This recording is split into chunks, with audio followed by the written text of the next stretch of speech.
أعوذ بالله من الشيطان الرجيم بسم الله الرحمن الرحيم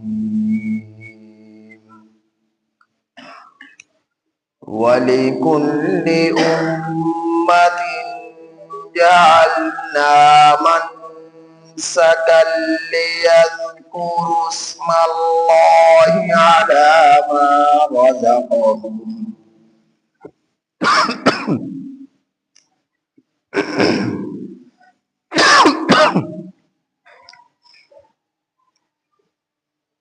على ما رزقهم من بهيمة الأنعام فإلهكم إله واحد فله أسلموا وبشر المخبتين الذين إذا ذكر الله وجلت قلوبهم والصابرين على ما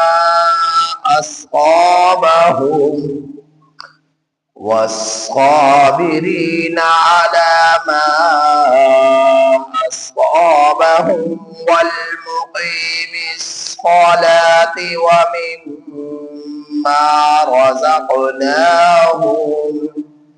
ومما رزقناهم ينفقون.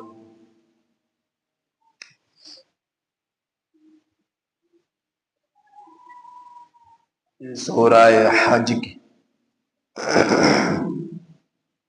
آیت نمبر 34 تا 35 آپ حضرات کے سامنے تلاوت ہوئی.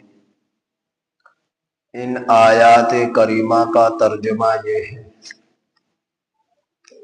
وَلِكُلِّ أُمَّةٍ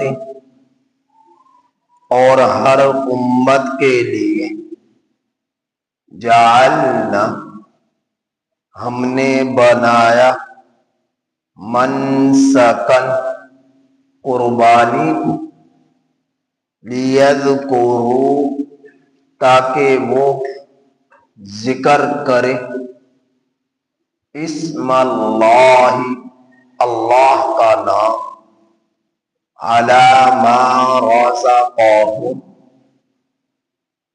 اس چیز پر جو ان کو رزق دیا من بہیمہ چوپائے میں سے الانعام جو مویشی ہیں فإلہکم پس تم سب کا الہ واحد ایک ہی الہ ہے. پس فإلہکم تم سب کا معبود الہ واحد ایک ہی معبود ہے. فَلَهُ أَسْلِمُوا پس اسی کے سامنے جھکو. وَبَشِّرِ الْمُخْبِتِينَ اور خوشخبری دے دیجئے عاجزی کرنے والوں. الذین عاجزی کرنے والے وہ لوگ کہ اذا ذکر اللہ جب ذکر کیا جاتا ہے اللہ کا وجلت قلوبہم ڈر جاتے ہیں ان کے دل. والصابرین اور صبر کرنے والے علی ما اصابہم ان اذیتوں پر جو ان تکلیفوں پر جو ان کو پہنچتی ہیں. والمقیم الصلاۃ اور قائم کرنے والے ہیں نماز کو. وَمِمَّا اور اس چیز میں سے رَزَقْنَاهُمْ جو ہم نے ان کو دیا يُنْفِقُونَ خرچ کرتے ہیں.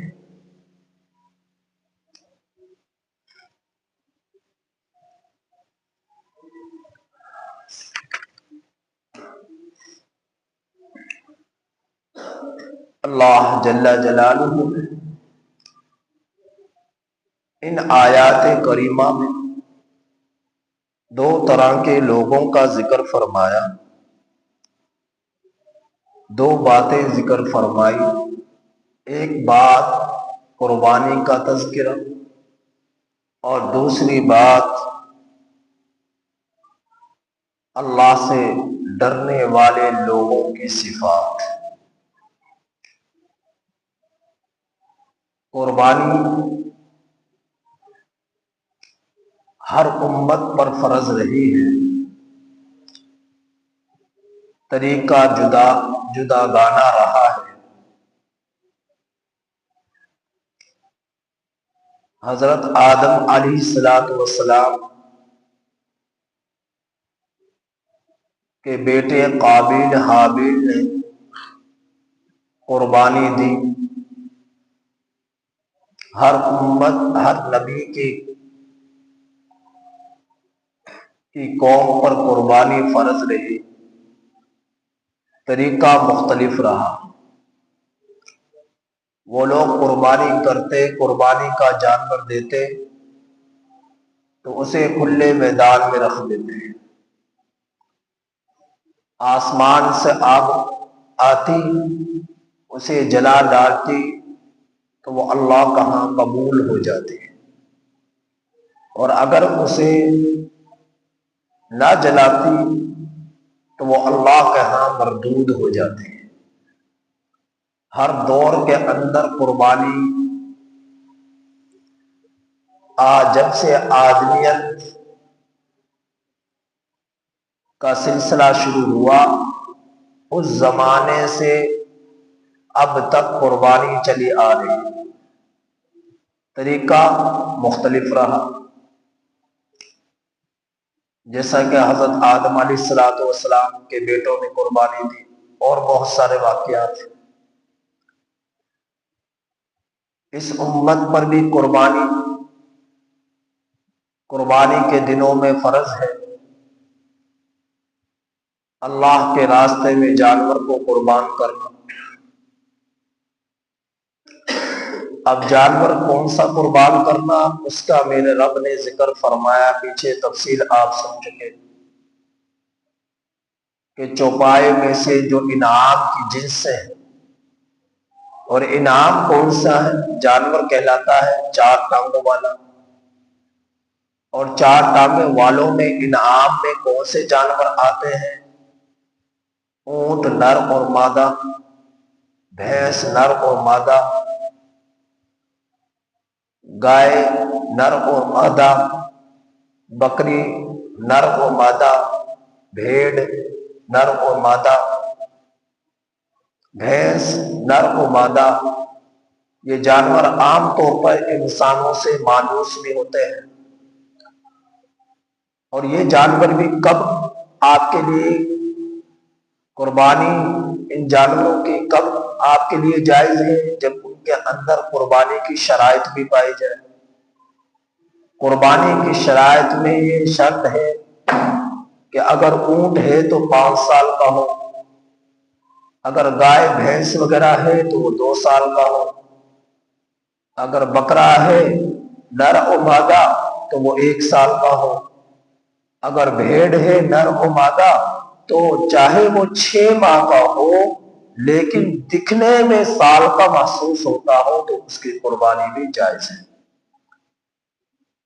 اب یہ تو عمر کا تھا حساب، لیکن جتنے بھی حلال جانور ہیں، چاہے قربانی کے دنوں میں یا قربانی سے ہٹ کر، ان کا گوشت کب کھانا حلال؟ جب ان پر آپ اللہ کا نام لیں، اللہ کا نام لے کر ان جانوروں کو ذبح کریں، ان کی گردن پر چھری چلائیں. کہیں ایسا نہیں کہ آپ جانوروں کو کھڑا کر دو، ایک لائن میں بہت سارے جانور ہیں، گولی چلاؤ اور ایک ہی مرتبہ میں سب کو مار ڈالو تو آپ کے لیے حلال ہو جائیں گے؟ ایسا نہیں۔ اور بعض لوگ چھری پر ہی دعا لکھ لیتے ہیں، بسم اللہ اللہ اکبر، اور دعا زبان سے بھی پڑھتے، چھری پھیرتے جا رہے تو ایسے بھی وہ حلال جانور بھی ہوگا تو وہ حلال نہیں ہوگا، وہ مرا ہے اللہ کا نام لیے بغیر، کلمات دعائیہ کلمات کی ادائیگی کے بغیر، تو حلال جانور بھی حرام ہو جائے گا۔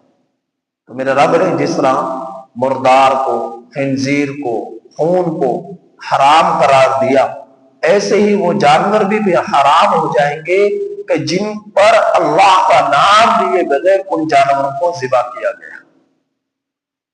اور قربانی کے جانوروں میں تو یہ بھی ہے کہ اگر اس کی کھال اتار دی تو کھال آپ کے لیے صدقہ کرنا ضروری ہے، اور اگر آپ نے اس کی کھال کو بیچ ڈالا تو اس کے رقم صدقہ کرنا ضروری ہے۔ اور مردار جانور کی تو کھال کو دباغت دے کر آپ استعمال کر سکتے ہیں، مردار جانور کی آپ ہڈی کو استعمال کر سکتے ہیں، کھانے میں آپ ان کو استعمال نہیں کر سکتے۔ تو جانور اللہ پاک نے انسان کے لیے جو حلال قرار دیے ہیں، قربانی کے جانوروں کا گوشت، ایسے نہیں کہ آگ سے پہلے زمانے کی طرح، پہلے امتوں کی طرح آسمان سے آگ اترے گی اسے جلا ڈالو بات ختم، نہیں۔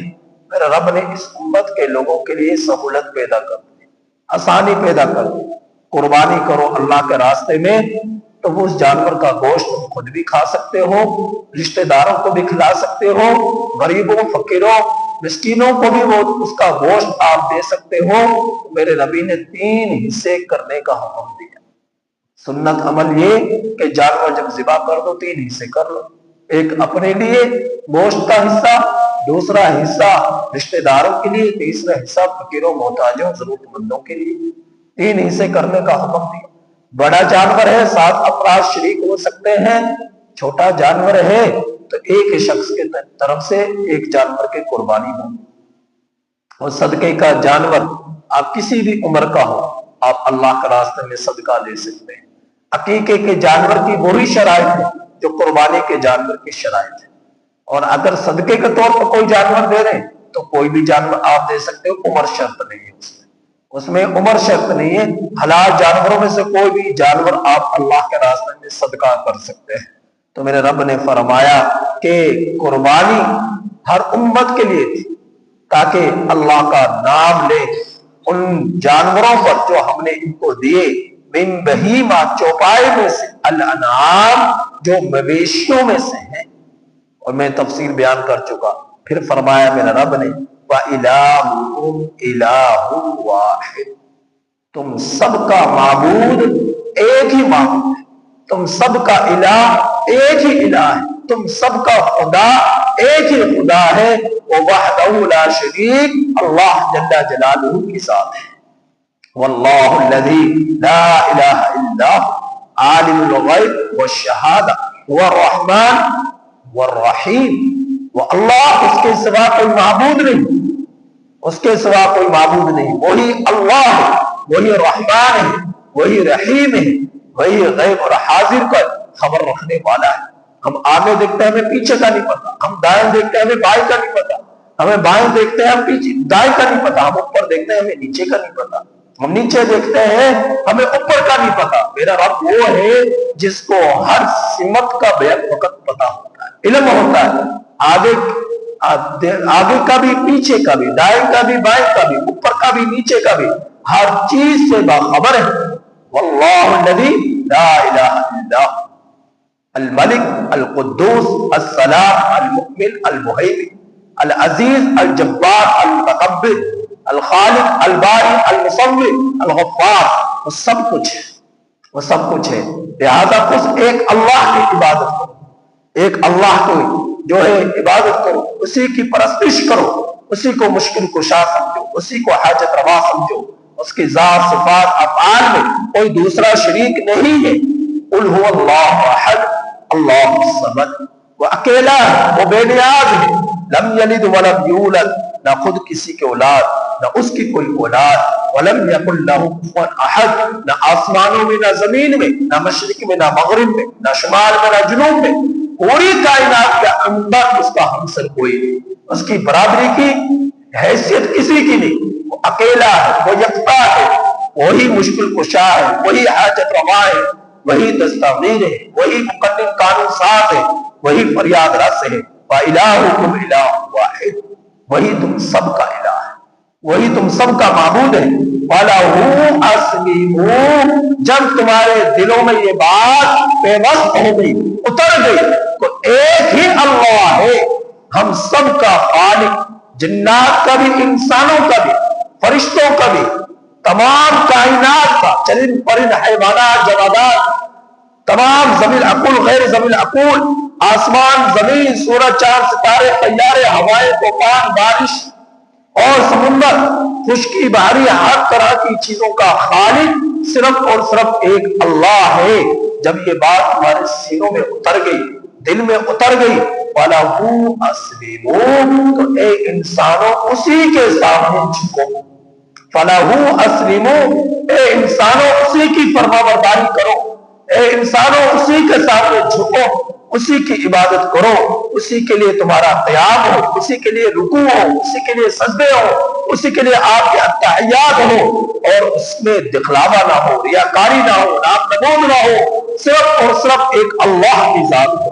پھر فرمایا وَبَشِّرِ الْمُخْبِتِينَ، خوشخبری دے دیجئے عاجزی کرنے والوں کو۔ مخبت کہتے ہیں عاجزی اور انکساری اختیار کرنے والا شخص۔ اب آپ سوچیں گے عاجزی کرنے والے کون لوگ ہو سکتے ہیں، کس چیز کو عجز کہتے ہیں، کس چیز کو انکساری کہتے ہیں؟ تو میرے رب نے بتلایا، میں بتاؤں تمہیں عاجزی کرنے والے کون ہیں جن کو خوشخبری دینے کا حکم دیا جا رہا ہے؟ فرمایا وہ لوگ ہیں اذا ذکر اللہ، جب ان کے سامنے اللہ کا نام ذکر کیا جاتا ہے تو ان لوگوں کے دل وجلت قلوبہم، ڈر جاتے ہیں، دہل جاتے ہیں اور کپی تاری ہو جاتی ہے اللہ کا تصور دلوں میں لانے کے ساتھ۔